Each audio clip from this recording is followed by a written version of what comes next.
Not sexual intercourse, but outercourse. What? Your partner's trauma is a gift. The hokey pokey is messing you up. She saw her touch my penis. My narcissistic behaviors, my managing severe narcissism. Why are you afraid of rejection? Not sexual intercourse, but outercourse. What? Welcome to the Morrow Marriage podcast, guys. This is something that I have not spent a lot of time thinking on. Or doing. But it was a fan mail, and I don't get to all your questions, guys, because almost every question is literally in the podcast over and over and over again if you have a certain topic you want. But somebody asked about outercourse. Now, this got me thinking a lot since I saw this. I think it was a couple weeks ago. Is it a word? Is it actually a word? Outercourse? I believe so, because wait till you hear the story. So Okay. She doesn't have the ability to do anything. From what I remember, her waist down is removed from her body. Oh, wow. So obviously there's some challenges with intercourse, okay? So that's why I think it's probably a real term. I did not look at it. I started thinking about it on and off for a couple of weeks because it's got to be a very sensitive and scary topic for this, for anybody in your situation with something like that happening. And this could be anyone, guys. It's not unlike, I was going to say intimacy, not unlike being, why is the word slipping in my brain? When your penis doesn't work. Oh, erectile dysfunction? Thank Impotence? you. Impotence, thank you. I don't have that problem, so I just forgot the word altogether. So, okay, Oh, God. the very first thing I thought of when I started to reflect was, and I'm going to make sure that I give you a lot of help today, okay? But I really resonated for a minute because I was reminded by one of the very first couples that tried to help Kathryn and I.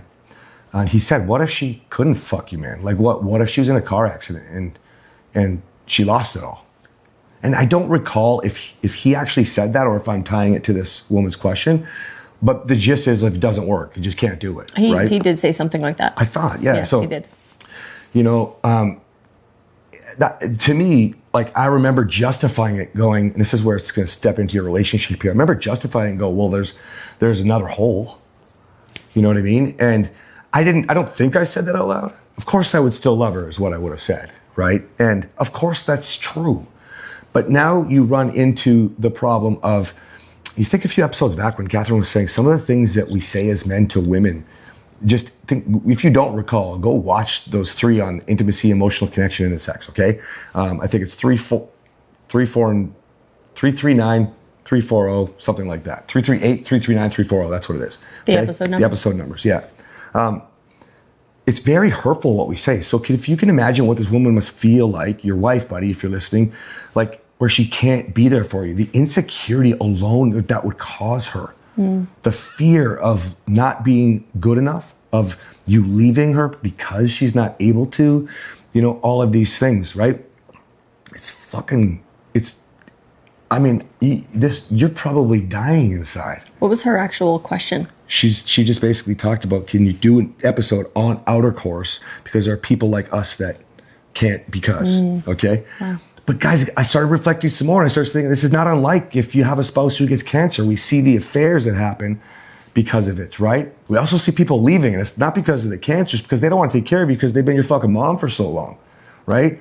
We see this with what do you call it? Why am I struggling with my words today? We see this when people... Because I was flirting really hard earlier. You were flirting. You're all frazzled. Hard. Hard.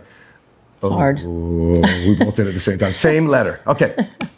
Back on track, Cass. Yes. So we see this with people just leaving their partner because of it too. It's not just like the emotional disconnect that happens. In most cases, though, it's not because of the disability. It's not because of the disease. It's everything that happened before. So, for example, I don't want to use us as an example because we didn't go through this, but let's just use us just to make a story. So back when, like before we received our healing, when we started on the path to healing, because it's a journey and it gets better and better, and it ebbs and flows, and there's all kinds of things that you go through on your journey to healing. But there will be a time when there's a marked, differentiation between the abusive part and the healing journey. Mm-hmm. So if something would have happened to him prior to the healing journey, I'm not 100% sure. I think I probably would have stayed with him because of my core values. But I would have wanted to say, well, fuck you then. You go take care of yourself now. You can't be mean to me anymore. I'm leaving. I don't think that I would have actually done that, but this is what he's describing in these situations. If your partner, something horrible happens to them and it changes your relationship, sometimes the people that are stepping out, it's not because you can't have sex anymore. It's not because of any of the things that you think. It's everything that led up before that, because there's been a break in connection. There's no foundation anymore. Does that make sense? Is that kind of what you're trying to say? Yeah, and this is really important, the foundation she's talking about, because let's say he is being the man that I'm assuming he's being right now, because he wants to have action, okay? On the flip side, your insecurities could actually be weighing the whole thing down, okay? I'll give you a real life example of some clients. I'm gonna change the name of the exercise, and I'll tell you what that is in a second, because I don't wanna out them in case they've ever talked to anybody else about this, okay? But we have some people, they've not had sex in almost couple years, okay? And they do other stuff, but she's not able to, safety-wise, give her, like by choice, give her vagina. Give him, sorry. He can't penetrate her. He can't penetrate her, okay?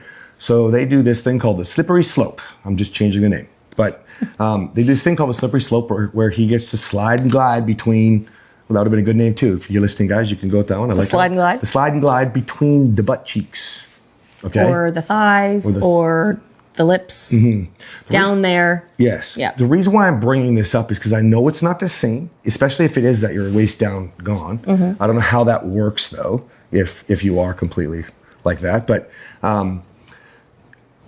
essentially, like, you can find ways to be creative, but the ways to be creative could be wildly fun only if you're connected.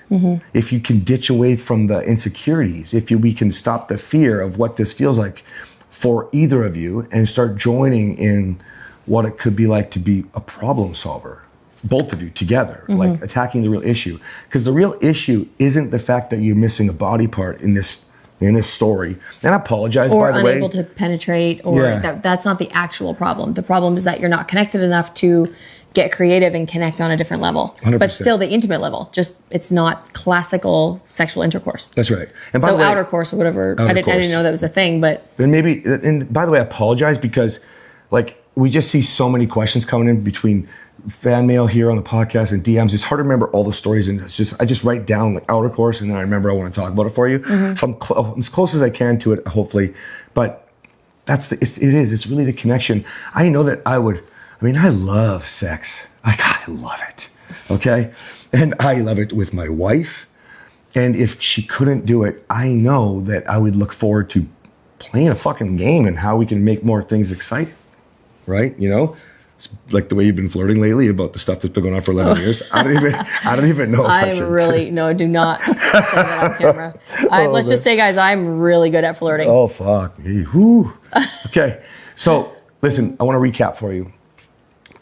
Obviously, you heard about mental. We talked about physical. There's sometimes barriers that really present a unique opportunity for fucking up. Okay? And at the end of the day, there's feelings on both sides that are going to make this very difficult. Okay? Especially based off your history, which is what Kathryn was bringing up. Okay? So you have to take all of that into account. And I'm going to say wildly, like, try to get to the stage where it's adventurous again. Rebuild your foundation and then get to the fun, adventurous. Like, what can this look like? You know, some of you guys, if we could tie this to more of a normal thing, it'd be like if, say, one of you really wants to do something a little more taboo, like anal, and the other one doesn't, you might have to get creative. There's lots of things you could do. You don't have to do the thing that one person doesn't want to do. You know what I mean? There's lots of exciting things, right? Okay, guys, we'll see you next time. Bye.